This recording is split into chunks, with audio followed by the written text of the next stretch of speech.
الله الرحمن الرحیم. سلامی خوای گەورەتان لێبێ بینەران و بیسەرانی بەڕێز.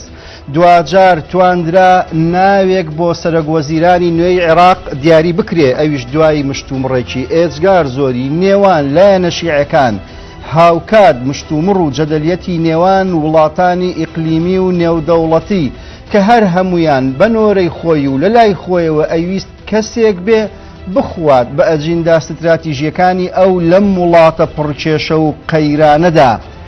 لەم نێوانەدا ئایا ئەم بەڕێزەی کەوا دەستنیشان کراوە عەلاوی ئەتوانێ عێراق لە دۆخی قەیرانی قوڵەوە بگەێنێتە کەناری ئارامی؟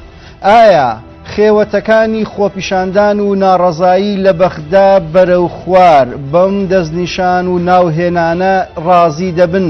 ئایا خێوەتەکانیان چۆڵ دەکەن و خۆپیشاندان و ناڕەزایی کۆتایی پێدەهێنن؟ لەم نێوەندەدا ئەوەی گرنگە بۆ کورد چۆن دەبێ؟ دەوترا عەبدولمەهدی باشترین سەرۆکوەزیران بوو لە دوای 2003ەوە بۆ کورد، بە تایبەت لە سەردەمی مالیکیەوە. ئەم بەڕێزەیان عەلاوی ئەتوانێ هەمان ستراتیژیەتی هەبێ بەرامبەر بە هەرێمی کوردستان، خەڵکی کوردستان، مافە سیاسی و شایستە داراییەکانی هەرێمی کوردستان یاخود لایەنە شیعەکان تێڕوانینێکی تریان دەبێ بۆ ئەجیندای حکوومەتی داهاتوو کە باز لەوەیە هەمووی چەند مانگێکە و هەڵبژاردننی بۆ هەڵبژاردی نوێ ئەنجام ئەدرێ. عەبدولمەهدی لە پەیامێکدا ڕایگەیان کەوا هیوادارم کابینەکەی تۆ بە دەردی کابینەکەی من نەچێ، ئەوەی کەوا لایەنە سیاسەکان پشتیان تێکردم و دوجار عێراق و کابینەکەش بەم دۆخە ناهەموارەی ئێستا گەیشت. ئەمەیان یانی چی؟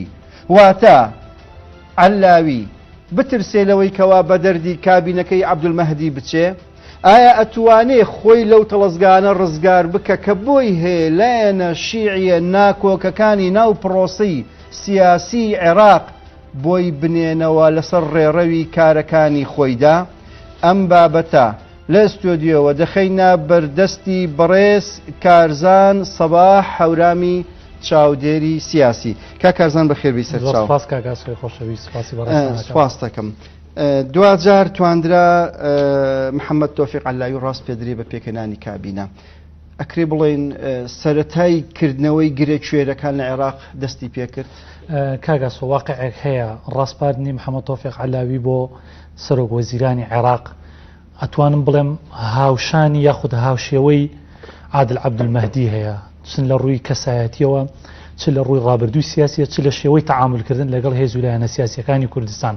بە تایبەتی کورد ترسی لەوە هەبوو سەرۆکوەزیرانێک عێراقدا بنرێت کە ناکۆک بێت لەگەڵ سەرکردایەتی سیاسی کوردستان، لەگەڵ ئەو پرەنسیبانەی کە کورد داوای دەکات بە تایبەتی لە بەغدا لە مەسەلەی دەستور. محەممەد تۆفیق عەلاوی یەکێک بۆ لەو کەسانێک کە پێشتر وەزیری گواستنەوە گەیاندنی عێراق بووە، لە هەمان کاتدا کەسایەتیەک بۆ ساڵی 2012 هەماهەنگێکی باشی لەگەڵ سەرۆک بارزانی هەبوو، لەگەڵ سەرکردایەتی سیاسی هەبوو و یەکێک بوو لە نایارەکانی نوری مالیکی کە دژی ئەوە بوو کە نوری مالیکی ئۆپەراسیۆنی دیجلە لە کەرکووک ئەنجامدا تا 2000 کە ئۆپەراسیۆنەکە کرا. محەممەد تۆفیق عەلاوی هات هاوپەیمانی لەگەڵ هەرێمی کوردستاندا کرد بۆ لێسەندنەوەی متمانە لە نوری مالیکی لە ساڵی 2012. بەڵام ئەوەی کە دەمێنێتەوە پەیوەندی بە مەسەلەی ناوماڵی شیعەوە هەیە، تا چەند شیعەکان ئەتوانن پشتگیری واقت پشتیوانی تەواو لە خۆی تەنها شیعە ببوورە، تەنها شیعایان پەیوەندی بە سازانی نێوان کۆماری ئیسلامی ئێران و ئەمریکاشەوە هەیە، چونکە ئەو دوو وڵاتە زۆرترین کاریگەریان لەسەر ڕێڕەوی سیاسی عێراق هەیە. بەڵێ بەڕاستی کاگاسۆ مەسەلێ زیاتر ناوماڵی شیعەیە، لەبەرەوەی کە بەڕاستی شیعەکان بمانەوێت زۆرینن لە پەرلەمانی عێراق، لە هەمان کاتدا زۆربەی پۆستە سیادی پۆستە حکومیەکان لە بەردەستی ئەواندایە، هێزی میلیشیا و هێزی حەشدی شەعبی سوپای عێراقی لە بەردەستی ئەواندایە. بۆیە دیاریکردنی ئەو دوان ئەو دوو لایەنە سەرەکی ناوێت ئەو دوو وڵاتە زلهێزە ئەوە ئەتوانین بوترێ کۆمنتی دووەمی ئەو دوو وڵاتەیە لەسەر پۆستی سەرۆکوەزیرانی عێراق.